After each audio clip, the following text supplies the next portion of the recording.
করছি প্রেতপথের যাত্রীর সত্যি ভৌতিক ঘটনা। এই ঘটনাটি আমার এক বন্ধুর বাড়ির ঘটনা। বন্ধুটির নাম লতা।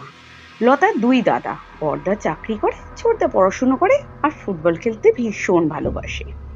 লতা আমার ক্লাসেই পড়তো।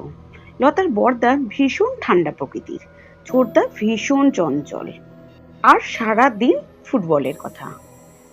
একবার বর্ষায় লতার ছোটদা ফুটবল খেলতে গেছে, যদিও নতুন কিছু না, কিন্তু এত ভালো খেলতো, তাও কিভাবে বল লেগে জীবনটাই হারিয়ে গেল। ঘটনাটা এই রকম যে মাঠে ছোটদার দিকে বল এগিয়ে আসছে, মাথা দিয়ে হেড মারবে, ছোটদা লাফ দিয়ে যেই উপর দিকে ওঠে তখন বলটা কিভাবে ঘাড়ে এসে পড়ে আর দাদা তক্ষুনি মাঠের মধ্যে পড়ে যায়। সবাই ধরে নিয়ে সঙ্গে সঙ্গে হসপিটালে যায়, কিন্তু ডাক্তার জানায় কিছুক্ষণ আগেই মারা গেছে। হঠাৎ এই ছোটদার মৃত্যুটা লতার পরিবার কিছুতেই মানতে পারছিল না। যাই হোক, হসপিটাল থেকে ছাড়ার পর দাদাকে আর বাড়িতে আনা হয়নি, সোজা শ্মশানে নিয়ে যাওয়া হয়। আত্মীয়রাও ওখানেই গিয়েছিল। ওখানে একটা ঘটনা হয়।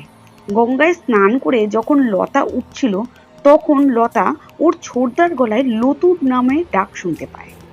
ও পিছন দিকে তাকায়, কিন্তু বড়রা সবাই বলে ওঠে পিছন দিকে তাকাস না, সামনে হাঁট। কিন্তু লতু বলে ডাকতো একমাত্র ওর ছোটদাই। মনের ভুল ভেবে নেয় লতা। তারপর এক রাতে সবাই ঘুমোচ্ছে, হঠাৎ মাঝরাত্রে লতাদের ছাদে ফুটবলের আওয়াজ হচ্ছে। লতা এবং লতার মায়ের ঘুম ভেঙে গেল। কিসের আওয়াজ ভেবে দরজা খুলে বাইরে বেরোয় লতা। লতা পাশের ঘরেই ছিল ছোটদার ঘর। ভয়ে ভয়ে ছোটদার ঘরের দিকে তাকায়। তাকাতেই যা দেখলো তাতে লতার আর মুখ থেকে কোনো কথা বেরোচ্ছিল না। লতা যা দেখলো সেটা হলো ওর ছোটদা নিজের ঘরে সোফায় বসে আছে, হাতে ফুটবল আর একটা পা আর একটা পায়ের উপর তুলে, যেভাবে ওর দাদা সবসময় বসতো। লতা দেখে লতার আর কিচ্ছু করার ছিল না। লতা দৌড়ে ঘরে গিয়ে মাকে গিয়ে বলে। সব শুনে লতার মা ভাবে লতা হয়তো ভুল দেখেছে, কিন্তু লতা যে ভুল দেখেনি সেটা তার খুব তাড়াতাড়ি প্রমাণ পায়। পরের দিন লতার মা স্বপ্ন দেখে লতার যে দাদাটা মারা গেছে সে খুব কাঁদছে। সে কেঁদে বলছে তার ভীষণ খিদে পাচ্ছে, তাকে কেউ কিছু খেতে দিচ্ছে না। তার মা তাকে কেন খেতে দিচ্ছে না, সে তার মাকে বলছে আমি মরে গেছি বলে কি আমাকে তুমি খেতে দেবে না, নাকি আমার খিদে পায় না। সে খুব কাঁদছে, দেখতে দেখতে লতার মা কাঁদতে কাঁদতে ঘুমিয়ে গেল। পরের দিন সকালে লতার মা এক ব্রাহ্মণকে তার স্বপ্নের কথা বলে।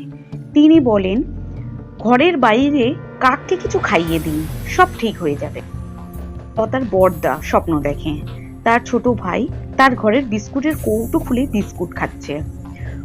বড়দা ভাইকে দেখে বলে কি রে তুই এখানে? সে কিছু বলে না, একটু হেসে চলে যায়। অদ্ভুত ব্যাপার, পরের দিন সকালে লতার বড়দা বিস্কুটের কৌটোটা খোলা অবস্থায় দেখে এবং তাতে একটাও বিস্কুট নেই।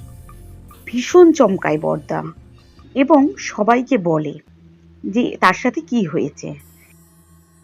সেই দিন তার মা আবারও স্বপ্ন দেখে তার ছোট ছেলে তাকে বলছে আমাকে কেন বাইরে খেতে দিচ্ছ, আমাকে আমার ঘরে খেতে দাও, আমি বাইরের খাবার খাবো না। আর একটু কথাটা জোর দিয়ে বলে। তার মা আবারও পরের দিন ব্রাহ্মণকে ডেকে বলে এরকম এরকম ব্যাপার, কিন্তু ব্রাহ্মণ এবার বলে জিনিসটা একদম ভালো হচ্ছে না, ঘরে তো খাবার দেওয়ার কোনো নিয়ম নেই, আপনি এক কাজ করুন, কাউকে নিয়ে গঙ্গার ধারে গিয়ে খেতে দিয়ে আসুন, সঙ্গে একজনকে নিয়ে যাবেন। পরের দিন লতার মা আবারও স্বপ্ন পায় যে তার দাদা ভীষণ রেগে বলছে লোকের কথায় তুমি আমাকে খেতে দেবে না তো, তোমার ছেলের খিদে পেয়েছে, তুমি অন্য কাউকে জিজ্ঞাসা করছো খেতে দেবে কিনা।